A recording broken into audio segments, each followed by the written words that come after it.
এবারকার এর আগেও তিনি এসেছেন বহুবার, কিন্তু এবারকার মতো এত সংকটজনক পরিস্থিতি এর আগে তৈরি হয়নি।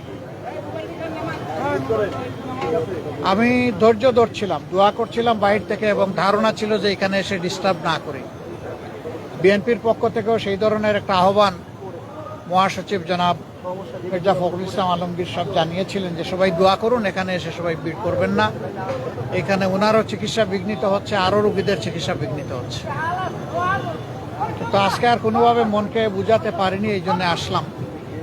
আমি ওনাকে দেখে এসেছি। এখন ওনার ডায়ালাইসিস চলছে এবং তিনি আসলে ডিপ সিডেশনেই আছেন।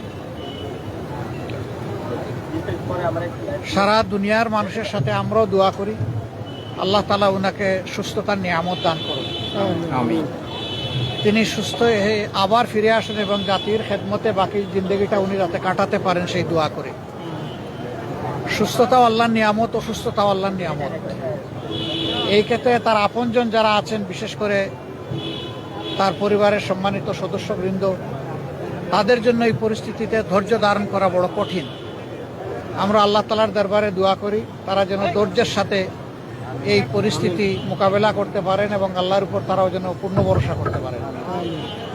আল্লাহ তাআলার হাতে সব কিছুই আছে। আল্লাহ তাআলা জীবিতকে ধরে নিয়ে যেতে পারেন, আবার মরার মধ্যেও জান দিতে পারেন। উনি এখনও যেহেতু আলহামদুলিল্লাহ সারভাইভ করছেন, আমরা আশা রাখি, আমরা দোয়া করি উনি সুস্থ হয়ে উঠবেন ইনশাআল্লাহ। আপনারা সবাই দোয়া করবেন।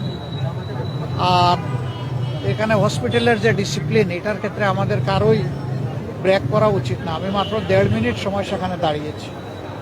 আমার কর্তব্য নিষ্ঠা আমাকে বলেছে যে তোমার সুযোগ থাকলেও দীর্ঘক্ষণ এখানে দাঁড়ানো উচিত নয়। আমি দু চোখে একটু দেখে আসতে পেরেছি, এটা আমার সান্ত্বনা। আবারও আল্লাহ তাআলার কাছে দোয়া করি আল্লাহ তার বান্দিকে ক্ষমা করুন, তার উপর রহম করুন এবং তাকে সুস্থতার নিয়ামত দান করুন। আমিন। আসসালামু আলাইকুম ওয়া রাহমাতুল্লাহ।